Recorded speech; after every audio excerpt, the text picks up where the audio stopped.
Bueno, Acción. les damos comienzo al segundo episodio de nuestro podcast de El Libro Ciencia Oscura. Eso. Y los invitamos a suscribirse al canal y a comentar si les gusta nuestro contenido.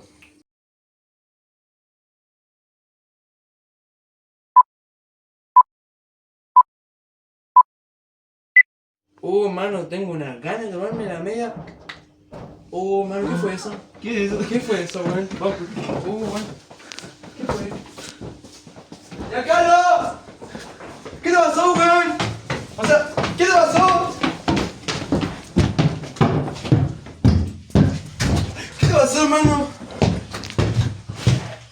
¿Ya, Carlos? ¿Estáis bien? Se me quedó atrapada la tula, güey. ¿Qué? Tula, la nueva energética, súper refrescante y disfruta tu tula bien helada. Volvimos de los comerciales. Esto es un corto resumen porque eran como 20 páginas, más o menos.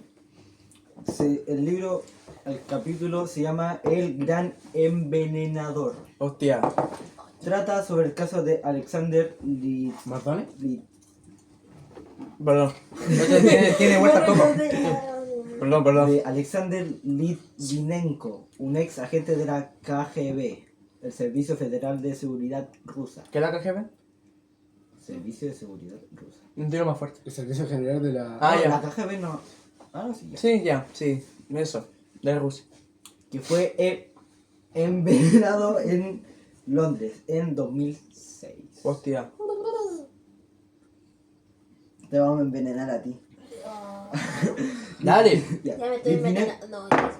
Litvinenko murió después de ingerir polonio 210, ¿Qué es Polonia? una sustancia radiactiva extremadamente tóxica. Eso. Justo venía eso. El capítulo explora cómo Litvinenko se convirtió en un crítico del gobierno ruso de Vladimir Putin. Putin. Vladimir Putin. Putin. Lo que lo llevó a su exilio en el Reino Unido. Oh. O sea que lo sacaron de Rusia y lo dejaron en el Reino Unido, donde murió en el año 2006 por el polonio 210. Dale. ¿Murió? Me perdí. Oye, ¿no estoy escuchando? Litvinenko, Ah, ya. Litvinenko. Algo más fuerte. Litvinenko. Eso. Litvinenko. Lo que lo llevó a su exilio al Reino Unido. Gabriel León narra sobre los detalles del envenenamiento, la investigación policial y las implicaciones políticas del caso. No más ruido, por favor.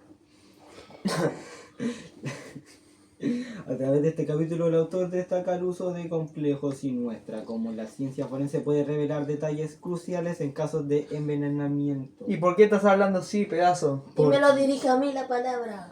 Entonces se la dirijo al No, vicepresidente. No, te a la dije cámara, allá, a la pues no. audiencia. Allá. A la audiencia. Burro. A ver. ¿Me habrá salido igual un burro? No. No. ¿Cómo dice que dijo? Dale. Que me acordé del burro de Shrek. Siempre se distrae. Perdón. Se me fue. Ya. Revelar detalles cruciales en casos de envenenamiento, incluso cuando se utilizan métodos sofisticados para ocultar los crímenes. Puedo dar una información detallada muy larga, pero yo creo que con la implicación que va a dar mi compañero en el capítulo 7 va a ser un resumen perfecto. Muchas gracias. Ahora vamos a empezar con el capítulo 7, por fin, de la naturaleza versus la crianza. Empezamos con Bob Snafran. Era su primer día de clases en el Community College del condado de Sullivan, en el estado de Nueva York. Era septiembre... Más lento. Más lento. Bueno, era septiembre de 1980. Había dejado estacionado su destartalado Volvo, estadounidense promedio. Mientras avanzaba para llegar a su dormitorio, la gente lo saludaba como si ya lo conocieran. Bob pensaba que así recibían a los nuevos. Donde más le llama la atención al lado es que lo saludaban con otro nombre. Hola Eddie, qué bueno verte. Qué bueno verte, Eddie, le decía. Bob pensó que solo era una broma de alumnos antiguos, hasta que entró a su cuarto y su compañero llamado Michael Damitz entró y lo llamó Eddie. Bob, muy confundido, le explicó de que su nombre era Bob Safran y era su primera vez en esa escuela. Michelle lo miraba y le dice, Bob, ¿de casualidad eres adoptado, Giancarlo? Oye, Bob le confirma que sí era adoptado. Michael sabía que Eddie también era adoptado y Bob era igual a su amigo. Michael, recopilando todo esto, le dice, Bob, ¿Qué pasó? me lo olvidé. Me perdí. Michael... Oye, no, se está traficando con la tula. Se atragantó con tula. Ah, Siga con su... ya, bueno. Eddie, Michael recopilando todo esto, le dice a Bob, no vas a creer esto, pero tienes un hermano gemelo. Bob, sin pensarlo, lo va a buscar a su hermano gemelo, junto a Michael. Al llegar a la casa de Eddie, Bob toca el timbre y la sorpresa fue enorme. Abrió la puerta y se estaba viendo sus ojos y su cuerpo enfrente de él. Después de 19 años, los hermanos descubrieron que ambos habían sido dados en adopción con 6 meses de edad por la agencia Louis Wise. Que vamos a hablar de eso. Una prestigiosa compañía de adopción y que era conocido por trabajo con familias de origen judío. Este detalle era importante, pues una ley estatal establecía que la religión de la familia adoptiva debía coincidir con la religión de la madre que daba a sus hijos en adopción. En esos años, la mayoría de adopciones eran cerrados. La cosa es que la adopción era cerrada porque cuando la mamá cuando el niño era adoptado, al niño le cambiaban la fecha de nacimiento y su nombre y dónde nació y todo lo demás. Para que los otros padres... Confidencialidad. Confidencialidad, eso. Confidencia. Para que los padres, para que los padres así biológicos no lo encontraran. Claro. Exacto. Bueno, la historia de Bob y Eddie fue tan conocida en Estados Unidos que una joven leyendo el periódico se da cuenta que los hermanos eran igual que su amigo, David Kerman, que también era adoptado y también cumplía el 12 de julio. Los hermanos fueron unas celebridades y abrieron un restaurante en Nueva York para pasar los tiempos perdidos. O sea que los 3 hermanos se reunieron y hicieron una Entonces, tienda. ¿no eran gemelos? Eran trillizos. Eran trillizos, sí. Hicieron una tienda en Nueva York para pasar los tiempos, como lo dije. Bernard trabajaba como consultora para la agencia de adopción, Louis Wise. Bernard recomendó a la agencia que separara a los hermanos gemelos. Bernard aprovechó y se asoció con Neubauer para, de manera nada sospechosa y sin informarle a la familia adoptiva de lo que pasaba. Todo lo incógnito de las familias hijo fue por ellos. O sea que Bernard y Neubauer, o como se llame, ellos mismos organizaron que la agencia, los niños adoptados fueran otras personas, se podría decir, que le cambien el nombre y la fecha de nacimiento. Todo como parte de un experimento era. Esa cosa era para un experimento. Los experimentos fue que a cada hermano los mandaron a familias de clase baja, media y alta. También tenían que aceptar un seguimiento del gemelo y olvidarse del experimento. La opinión pública cambió desde los inicios del experimento. Eso causó que Neubauer, que falleció en 2008, nunca publicó los resultados. Y no fue solo eso. El tonto dio instrucciones para que los datos estuvieran sellados en el archivo de la Universidad de Yale y no se publicaron hasta 2066. La cosa es que en el experimento... ¿Qué año? En el 2066. O sea que todavía no... Falta el futuro. En el futuro, sí. O sea, la cosa es que todos los gemelos, bueno, los papás de los gemelos, que son los adoptivos, no sabían de un experimento, pero la idea era que se olvidasen del experimento y que los investigadores hicieran seguimiento de cómo va su vida, de cada gemelo. O sea, que los mantengan siempre. Sí. En un libro de Neubauer de 1990 dice que el experimento terminó en 1980, cuando los hermanos se juntaron. Para los hermanos, su historia no fue la mejor. Bob Davey y Eddie no pudieron estar juntos. Eddie Gallant se suicidó el 16 de junio de 1995 por una depresión que no pudo controlar. Bob y David no consideraron estar unidos y se distanciaron. Los genes o el desarrollo en otro ambiente en personas es muy variado, pero lo más complejo sería en la orientación sexual, la identidad de género y el desarrollo psicosexual. Es la evolución de la sexualidad y en la forma en que nos desarrollamos. Y uno de los influyentes en el estudio fue John Money. Me carga ese nombre. Fue el primero en estudiar el desarrollo psicosexual y uno de los primeros en estudiar el desarrollo de personas intersexo, son las que nacen con discrepancia entre los cocos, o mejor dicho, los genitales. Los coquitos. O los genitales externos e internos. Money se interesó más en resolver todo esto, o sea, la discrepancia, cuando había que realizar cirugías de resignación de sexo. Money junto a sus ayudantes dijeron que personas calificadas como intersexuales era la crianza que determinaba el desarrollo psicosexual. ¿Cómo supieron esto? Pues fue obtenido por un estudio que analizaron a 131 personas intersexuales. Bueno, la cirugía de resignación de sexo es cuando tú a un chico le quitan el pene y lo vuelven mujer porque le ponen una vagina. No género. Eso. Gracias a eso, en 1950, en casos que el desarrollo sexual era de tipo intersexual, lo mejor era una cirugía para tener un sexo femenino, por la crianza y porque esa cirugía era más eficiente que hacer un masculino. Gente que nació con el desarrollo sexual ambiguo eran sometidos a una vaginoplastía.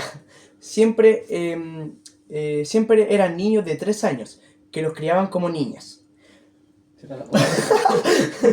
La conclusión de Money fue: la identidad de género, un concepto desarrollado por el propio Money, no era algo biológico, sino que dependía solamente de la crianza. ¿Ah? ¿Una vagina artificial? ¿Sí? ¿Eso te hace la voz? No, cortes a Gutiérrez. No lo voy a hacer. Money era muy respetado en su área, pero era tímido y su perso era explosiva. No dudaba en decirle estúpido a quien piense otra cosa que él. Su problema es que todo lo que pensaba era brillante para él. Eso hizo que sus ideas más radicales tuvieran poco validez en mucho tiempo. O sea, la cosa que él, si él pensaba algo, era bueno, era eso.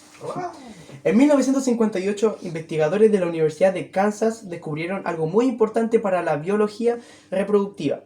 El desarrollo de órganos sexuales en los mamíferos comenzaba de maneras similares en machos y hembras. En embriones, cromosomas se inicia el desarrollo del testículo y comienza a reproducir testosterona, hormona que genera cambios en el cuerpo del hombre. O sea, sí. Las hembras y su desarrollo sigue otro camino y se forma un clítoris y otros casos de la mujer. Las hembras y su desarrollo sigue otro camino y se forma un clítoris y otras cosas de la mujer. La cosa es que se preguntaron si la testosterona prenatal tenía un impacto en el cerebro. Pusieron testosterona a conejillos de India preñadas. Esto provocó que esas hembras tenían una conducta sexual similar al de los machos. Fue la primera señal o evidencia del desarrollo prenatal del cerebro, importante para el desarrollo psicosexual. El líder del equipo Kansas, William Young, aceptó haber descubierto el principio organizador del comportamiento sexual masculino mejor que Money. Toma. Milton Diamond, el más joven del equipo de Young, estaba convencido que la teoría de la neutralidad psicosexual de John Money era solo una hipótesis, una que estaba equivocada. En 1959 funaron a Money con su estudio de 131 personas intersexo. Lo malo es que se publicó en una revista poco conocida, así que la funa fue nula. Pero en 1965, el pro de Milton publicó su tremenda funa, o sea, a su evaluación crítica de la teoría de la neutralidad psicosexual de Money. En una parte dijo: no se ha presentado ningún caso de un individuo que sea inequivocadamente macho y que haya sido criado de manera exitosa como una hembra.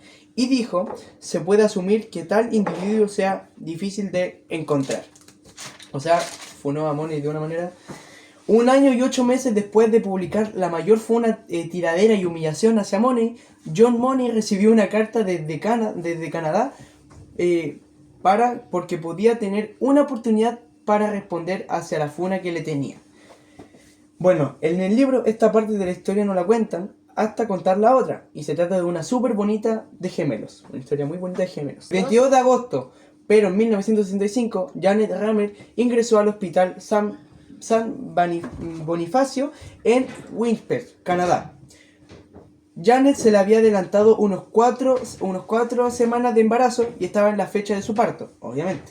Su esposo, Ron Reimer, muy nervioso en la sala de espera, y en unas horas le avisaron que todo salió bien y era padre de gemelos, llamados Bruce y Brian. Al tiempo, la familia le iba bien económicamente y muy bien en la crianza, pero no todo es bonito. 7 meses después, los gemelos tenían problemas al orinar. Los llevaron al hospital y les diagnosticaron fimosis, condición no tan grave, pero produce dolor para estrechez del prepucio. La solución era los dos cortar el trozo de prepucio que causaba el problema. Así, un 27 de abril de 1966, Bruce y Brian Reimer fueron ingresados al hospital para la circuncisión. Para el procedimiento de la cirugía fue puesto bajo anestesia general y colocaron unas pinzas metálicas justo detrás del trozo de piel que sería cortada y se utiliza para evitar el sangrado excesivo. Pero el médico iba a emplear un electrobisturí para el procedimiento, instrumento que es más dinámico para evitar sangrado excesivo.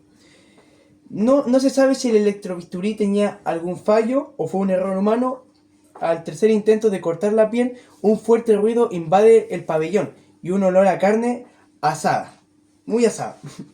El electrobisturí a máxima potencia tocó la pinza y el pene de Bruce fue severamente dañado. No se puede decir así porque al día siguiente parecía un pedazo de carbón y desprendió del cuerpo de Bruce. Los padres de Bruce y la desesperación que fue aumentando al saber que no era seguro reconstruir un pene a su hijo. En esa época no era la mejor opción hacer una faloplastía, que es para reconstruir un pene. Ni hablar de tener una vida sexual activa. La familia Reiner cambió radicalmente lo sucedido. Salió en 2 periódicos de Winnipeg. Los Reimer se encerraron y evitaron socializar. No querían que la gente supiera que fue su hijo. Un domingo en febrero de 1967, el matrimonio Reimer estaba en su casa y en la TV había un programa donde conversaban. El invitado era un experto en sexualidad y estaban conversando sobre la cirugía de reasignación de sexo. Los Reiner recordaron que 2 investigadores le dieron sugerencias de cambiar de sexo y que sea niña. Los dos hablaban de nada más ni nada menos que el funado de Money. Los Reimer se pusieron en contacto con Money y le explicaron todo. Semanas después viajaron a Baltimore para reunirse con Money. Para la joven pareja, tener una oportunidad de reunirse con una eminencia como el Dr. Money, para ellos era como estar con un dios. Money dijo que era mejor criarlo como niña y Money explicó todo el proceso. Algo importante es que Money nunca les dijo que iba a ser la primera persona en someterse a esta cirugía, y menos la crítica que le llegaba. Le dijo que no tenían tanto tiempo en tomar una decisión, por algo llamado barrera de identidad de género, algo inventado por él. Bruce ya tenía 19 meses de edad, no había tiempo que perder. Ron y Janet pidieron tiempo y regresaron a Winnipeg muy pronto. Y bueno, muy pronto recibieron cartas de John Money que insistía a actuar rápido. Tomaron decisión de cambiar de género a Bruce. Lo primero fue cambiar el nombre y fue Brenda Lee. El Lee no sé por qué lo agregaron, la verdad. El lunes 3 de julio de 1967, Brenda fue sometida a una construcción quirúrgica y se le removieron los testículos. El plan diseñado por Money requería que Ron y Janet hicieran todo lo posible para reforzar la identidad femenina de Brenda, e incluso una vaginoplastía completa a los 8 años y tratamiento hormonal a partir de los 11 o 12 años. Los Reimers comenzaron a vestir a Brenda como vestidos destinados a criarlos como niña. Brenda se negaba a ocupar vestido. Los padres trataron de reforzar para que ella fuera más femenina, pero no lo conseguían. El pediatra de la familia, que en un principio dijo que me perdí. El pediatra que ella fuera más femenina, pero no lo conseguían. El pediatra de la familia, que en un principio dijo que no contra la operación, recomendó mudarse a otro lado, pero los Reimer decidieron quedarse. Tontos. Ningún profesor sabía del tema, pero era evidente que algo pasaba con Brenda. Se comportaba igual que un niño, y un día una alumna acusó a Brenda porque la vio orinando de pie. Brenda tenía que ir cada año a que la evalúen por el equipo de Money y una de esas visitas fue la más perturbadora para ella y su hermano. Money obligó a los hermanos a simular un coito mientras les sacaba una foto. ¿Qué es un coito? Un coito es como... Con relaciones sí, sexuales. son relaciones sexuales, se tocan y eso. Mientras el Money le sacaba foto. ¿Querían al hermano? Sí. Ah, El 28 de diciembre de 1972, John Money se presentó en la reunión anual de la Asociación Americana para el Avance de la Ciencia. Más de 1000 personas conocieron el caso de Brenda ese día. El muy asqueroso sacó su libro ese mismo día llamado Hombre y Mujer, Niño y Niños, Niñas y Niños.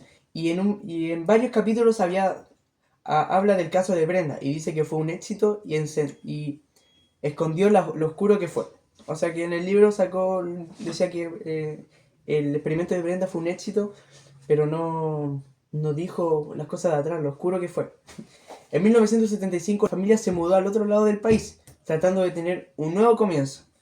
Bueno, fue todo lo contrario. Janet tuvo un amorío y Ron cachó y la enfrentó. Janet casi se mata y el papá se volvió alcohólico. Brian se sentía ignorado por sus padres y Brenda comenzó con una actitud rebelde al llegar a robar tiendas. La familia volvió a Winnipeg muy destrozada y el equipo de Money le dijo a los padres decirle la verdad a Brenda. La tarde del 14 de marzo de 1980, Ron le contó toda la verdad a Brenda. Brenda quedó en silencio y pensó en tantas cosas, pero quedó aliviada. Dijo, no estaba loca y ahora todo tiene sentido.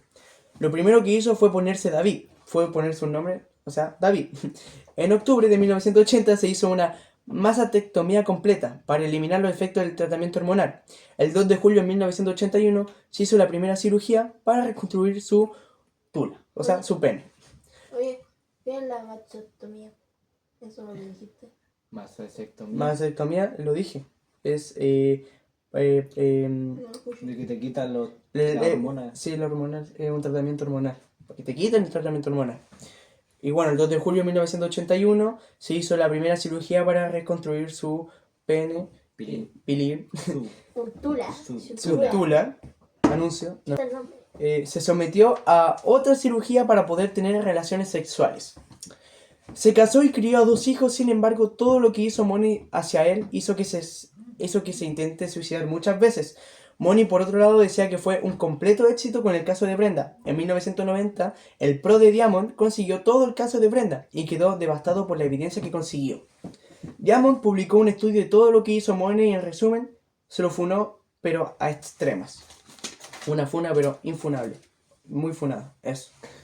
La conclusión de todo esto es que todo lo brillante e impresionante de la ciencia siempre tiene un lado oscuro, que nunca muestra. Pero es bueno saber esto o un ejercicio necesario. Nos recuerda de nuevo que la ciencia, como todas las actividades humanas, están atravesadas por todo lo bueno y lo malo del carácter humano. Así que ese fue mi pequeño resumen del capítulo 7. Y con esto damos terminado el episodio 2 de nuestro podcast. Eso, nos vemos. Gracias, chaito.